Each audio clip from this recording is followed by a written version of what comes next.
네, 여러분 안녕하십니까. 아직도 락음악 듣는 남자 락PD입니다. 여러분도 락음악 잘 듣고 계십니까? 네, 락PD 오랜만에 영상 하나 찍어 올리는데요. 오늘 어떤 얘기를 하려고 하냐면 한국 인디에 대해 얘기를 해보려고 해요. 여러분, 한국 인디는 언제 시작했을까요? 네, 뭐 락PD 조선펑크 얘기를 주로 많이 했지만 오늘은 그거의 좀 확장판이라고 생각하시면 될 것 같고요. 그러면 얘기를 한번 여러분들과 나눠보도록 하겠습니다. 여러분, 어떤 시작을 얘기하려면 일단 뭐 개념부터 좀 알아야 되지 않을까요? 여러분 인디가 뭘까요? 뭐 인디펜던트의 준말이잖아요. 전 쉽게 생각하면 될 것 같아요.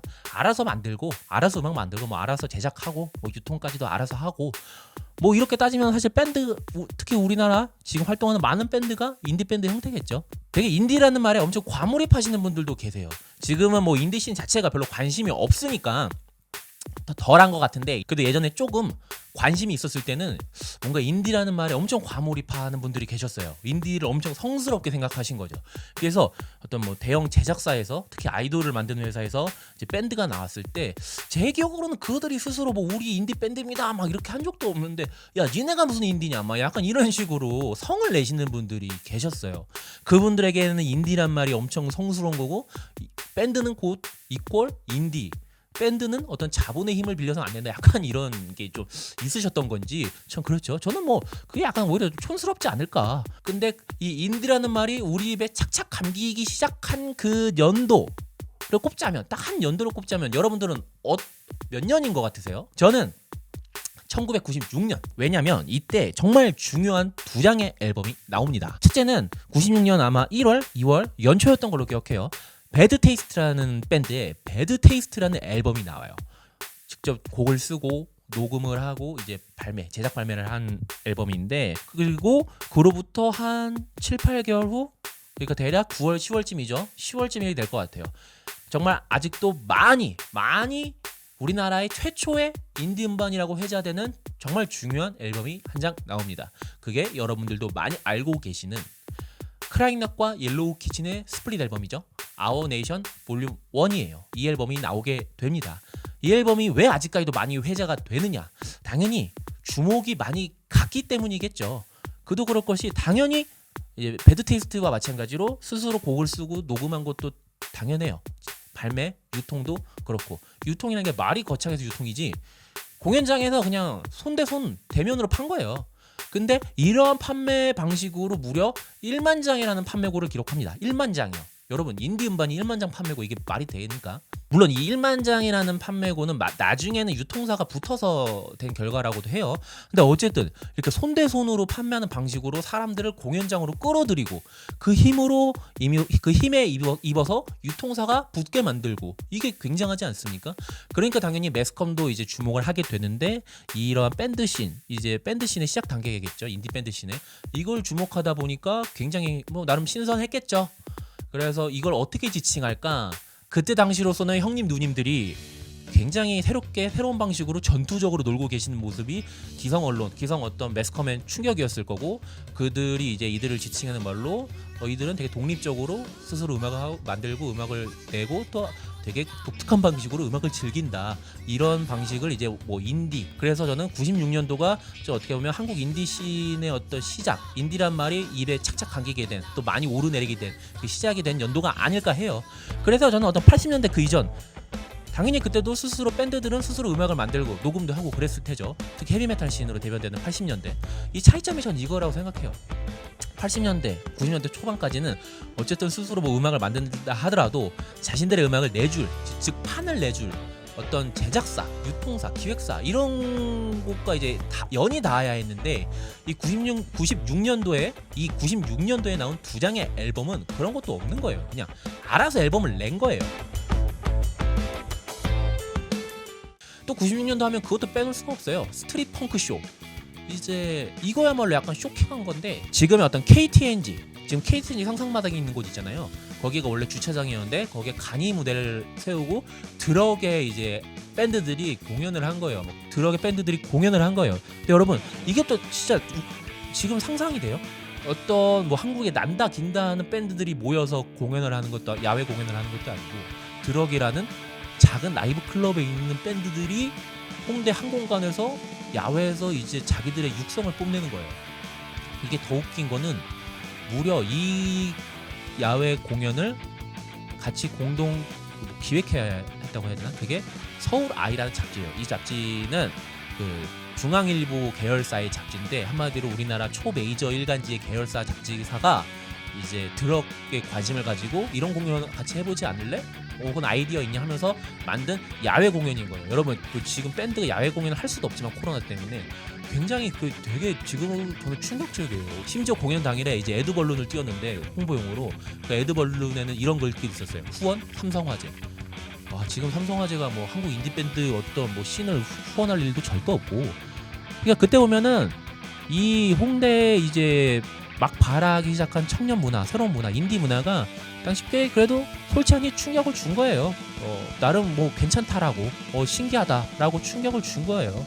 실제 그래서 그 스트릿 펑크 쇼 할 때 드럭에 있던 사람들이 얼마나 진짜 날뛰었겠어요. 맨날 그 어두컴컴한 지하 라이브실에서 음악들 즐기다가 야외에서 뻥 뚫린 데서 막 노니까 막 맥주캔 날라다니고 지나다니던 사람들이 그 광경이 또 신기해서 뭐야 뭔데 저러고 오느라 이렇게 막 구경을 하러 오고 진짜 그 머릿속에 그려지지 않나요? 그 광경이. 그런 가운데 이제 사람들이 미쳐서 막 맥주캔 날리면서 슬램하고 무대 위에 관객이 오르고 또 밴드가 다이빙을 하고 이런 광란의 광기를 이제 잘 이제 묘사한 노래도 있는데요. 그더운 여름날에 나와 다른 세상이 그곳에 있었지. 뜨거운 햇살 어지러운 길바닥 아래 우릴 뿌려내는 아이들. 그러니까 조선 펑크로 대변되는 어떤 드럭이 그런 공간이 있었다면 이제 그 반대쪽, 그러니까 드럭이 어떤 극동방송국 그 와우산로, 지금의 와우산로 쪽에 있다면 이제 지금 라이브 클럽 빵에 있는 그 지금 산울림 소극장이죠. 그쪽에 스팽글이라는 라이브 클럽이 있었어요. 스팽글. 거기는 이제 모던 락 밴드들이 많이 서던 곳이었어요.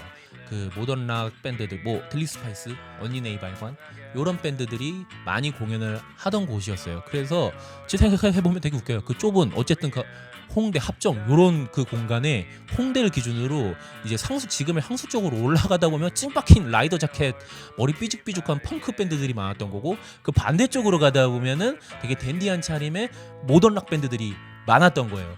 이게 또 PC통신에서도 그대로 드러났는데, 그 PC통신 보면은 그 하이텔 거기에 보면은 이제 메탈동이라는 메탈 이제 소규모 커뮤니티가 있었고, 또 이제 모던락 소모임이라는 이름도 굉장히 모던락다워요.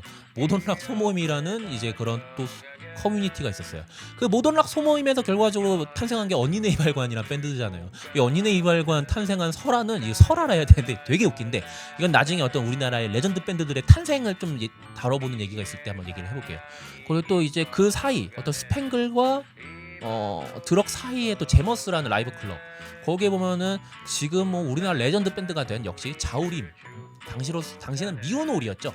그 미유놀이라는 밴드도 이제 제머스란 공간에서 많이 활동을 했고, 어쨌든 96년도를 기점으로 라이브 클럽도 많이 생겨요. 그러면서 밴드들도 당연히 많이 생기고, 저 2대 쪽으로 넘어가면 하드코어라는 또 이제 하드코어 라이브 클럽이죠. 그러니까 96년도가 참 어떻게 보면 중요한 해인 거예요. 96년도를 기점으로 다양한 이벤트들도 많이 생기고, 다양한 밴드들도 점차 이름을 많이 알리고, 그에 맞게 라이브 클럽들도 많이 이제 생기고, 뭐 신촌의 롤링스톤즈도 마찬가지고요. 여러분 이쯤에서 좀 궁금하지 않으세요?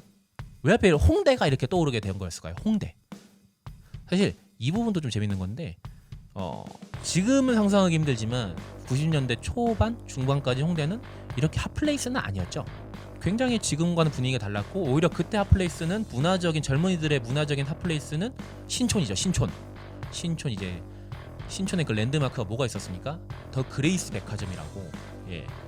신촌이 젊은이들의 어떤 핫한 성지였고, 그때 그 젊은이들이 많이 즐겼던 게 그때 당시로는 이제 락카페라고 많이 불렀어요. 락카페. 그러니까 음악 감상실인데, 락 음악이나 혹은 최신 유행하는 팝 음악을 들으면서 이제 흥에 겨우면 술도 한 잔씩 하면서 춤도 추고, 가끔씩 공연도 할 때도 있고, 또 뭐 신청곡을 뭐 하면은 음악도 이제 DJ들이 틀어주고, 이런 문화 공간들이 이제 많았는데, 근데 여기서 몇 가지 변수들이 생겨요. 일단 첫째, 92년 3년도 이때쯤 넘어가면서 그런 락카페, 지금에 보면 어떻게 음악 감상실 혹은 라이브 클럽 이런 형태의 영업장들이 많이 문을 닫게 돼요. 왜 그러냐? 당시로서는 식품위생법상 그 유흥업소로 등록을 하지 않은 업장에서 춤을 추거나 뭐 공연을 하거나 어떤 MC 뭐 레크레이션 강사가 뭐 토크를 하거나 이런 거 자체가 불법이었어요. 하려면 유흥업소로 등록을 해야 돼.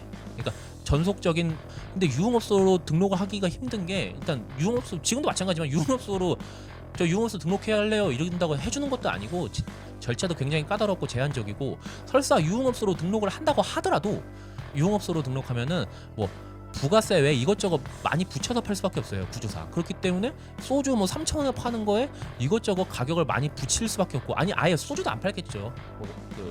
기본적으로 세금을 더 떼가는 게 많으니까 나라에서 유흥업소들은 더 비싼 술을 팔게 되고 이러면 누가 가겠어요. 그 당시 대학생들인데 다. 그러니까 락카페 이런 데들이 공연을 하고 뭐 음악을 틀고 뭐 춤도 추고 이런 공간들이 유흥업소 등록 안 하고 뭐 일반 음식점 지금처럼 뭐 그렇게 등록을 하고 영업을 하고 있었어요. 근데 이거 뭐 다 아름아름 넘어갔죠. 좋은 게 좋은 거니까 또 경찰들도 이게 뭐 이거 빡세게 해봤자 뭐 하겠어요. 근데 92년 3년 이때쯤에 신촌에 있던 그 대학들 뭐 연세대, 이대, 서강대 뭐 이런 대학들이 연합을 해서 지금 이 신촌이 너무 퇴폐항락의 그 집합소가 되어가고 있다. 이 지성의 공간인 이 신촌이 그렇게 퇴폐항락이 넘나드는 공간이 되고 있다. 우리가 이걸 정화해야 된다. 정화라는 말을 그대로 써요. 정화 사업을 벌여요. 그러니까 당연히 단속이 빡세질 수밖에 없고 옛날에는 자연스럽게 대학생들이 자기가 좋아하는 음악을 들으면서 혹은 공연을 보면서 춤도 추고 뭐 같이 노래도 부르고 이런 공간들이 불법으로 완전 낙인 찍히고 단속을 빡세게 하게 되니까 락카페들이 이제 문을 닫게 되는 거예요. 그리고 또 그때와 더불어서 신촌이라는 공간이 엄청 지금의 젠트리피케이션처럼 돼버려요. 임대료가 천정부지를 쏟는 거죠. 워낙 핫플레이스가 되니까. 그러니까 그 당시 많은 문화 공간들이 어쩌겠어요. 아 이거 단속 빡세해서 영업하기도 힘들고 임대료는 임대료대로 나가니까 아주 가까운데 그래도 학생들도 어느 정도 있고 좀 싼 데가 어디 없을까? 그래서 주목하게 된 곳이 홍대였던 거예요. 신촌에 있던 락월드, 시나의 크래쉬 같은 헤비메탈 밴드들이 많이 썼던 락월드가 홍대로 넘어오고 그 이후로 뭐 94년에 홍대에서 드럭이라는 공간도 생기고 뭐 그 이후 스팽글, 뭐 제노스, 뭐 블루데빌 뭐 이런 식으로 라이브 클럽들이 쭉쭉 생기면서 홍대가 어떤 청년들의 그 문화를 대변하는 시그니처적인 공간이 심볼적인 공간이 된 거죠. 그래서 사실 지금의 많은 라이브 클럽들이 이렇게 소리 소문 없이 사라지고 이런 게 굉장히 가슴 아픈 게 이런 락 우리 한국 인디의 어떤 시작을 보면은 사실 홍대 문화적인 그 정체성을 심어준 거는 진짜 이거는 한국 인디 문화, 한국 인디 씬이거든요. 근데 그 인디 씬이 이렇게 소리 소문 없이 사라지는 게 팬으로서 가슴이 아플 수밖에 없는 거죠. 당시에 뭐 이런 얘기도 있었어요. 그러니까 성수대교 붕괴가 있었잖아요. 90년대 초반에 성수대교 붕괴되면서 이제 다리에 대한 교량 검사, 안전 검사가 심해지면서 그 당산 쪽에 이제 당산에서 이제 강남 쪽으로 걷는 그 다리는 완전히 이제 운행이 지하철 정지하다시피 됐는데 그래서 이제 강북에 있던 사람들이 굳이 강남에 안 가고 당시 압구정 로데오 거리가 유명했잖아요. X세대 오렌지족들 강북에서 그냥 그 다리가 이제 안전검사 때문에 지하철 운행도 제한적이고 하니까 여기 뭐 강북에 핫한 플레이스 없나? 신촌은 너무 뻔하고 근데 딱 마침 그때 홍대가 이제 새로운 문화 공간들이 점차 생기고 있고 그러면서 어떤 문화 소비를 주도하던 젊은 당시의 X세대 오렌지족들이 홍대로 또 이제 유입이 됐고 요것도 많은 이제 홍대가 왜 문화적인 공간으로 떠올랐냐라 할 때 이런 이유도 말씀을 하시더라고요. 네, 그렇게 해서 이제 이 정도로 한국 인디 시작을 조금 알아봤어요. 어떤 연도로 따지자면 96년도가 됐고 왜 이 96년도쯤에 한국 인디 시작이 하필 또 홍대에서 시작이 됐을까 하면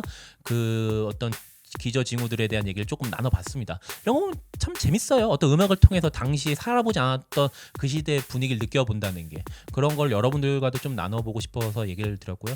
그 이후로부터는 사실 뭐 앞서 말씀드렸던 더 라이브 클럽 합법화 운동도 많이 일어나고요. 96년도 이제 라이브 클럽들이 많이 생기게 되잖아요. 근데 불법인 상태에서 근데 이게 전혀 불법적인 걸 하고 있는 게 아닌데 그래서 라이브 클럽 운동도 많이 합법화 운동도 많이 일어나고 또 96년도쯤에 또 뭐가 있었습니까, 여러분? 서태지 시대유감이라는 노래도 에서 나오잖아요. 그 대중가요 사전심의제 이런 것도 폐지가 되고 이러면서 비단 한국 인디씬뿐만 아니라 어떤 뭐라 그럴까? 대중문화 전체가 되게 굉장한 다양성, 어떤 다양성에 대한 존중을 받게 되는 시대죠. 그러면서 2000년대 초중반까지 실제로 많은 분들이 대중가요에 어떻게 뭐 르네상스 시기라고 말하는 게 2000년대라고 하잖아요. 워낙 좋은 팀도 많았고 장르를 다 떠나서 그렇게 되는 것 같아요. 이때 얘기도 좀 해보면 좋을 것 같은데 사실 한국 인디는 이렇게 시작이 빵 터졌고 그 이후로는 뭐 딱히 뭐 변곡점이 없어가지고 지금처럼 많은 얘기를 할 수 있을지는 모르겠는데 어쨌든 이렇게 한국 인디 시작에 대해서 여러분들과 얘기를 나눠봤습니다. 여러분들 뭐 제가 말한 게 정보가 틀린 얘기가 있을 수도 있으니까요. 아이고 카메라가 꺼졌네. 예, 정보가 틀린 얘기도 있을 수 있으니까 예, 뭐 혹시 정정해 주실 얘기 있으면 댓글로 달아주시면 고맙겠고요. 그 당시 여러분들이 좋아하던 밴드들 혹은 라이브 클럽들 이런 것도 더 에피소드가 있으면 댓글로 많이 남겨주셨으면 감사하겠습니다. 여러분 그러면 저는 이제 락피디는 물러가 보겠습니다. 안녕.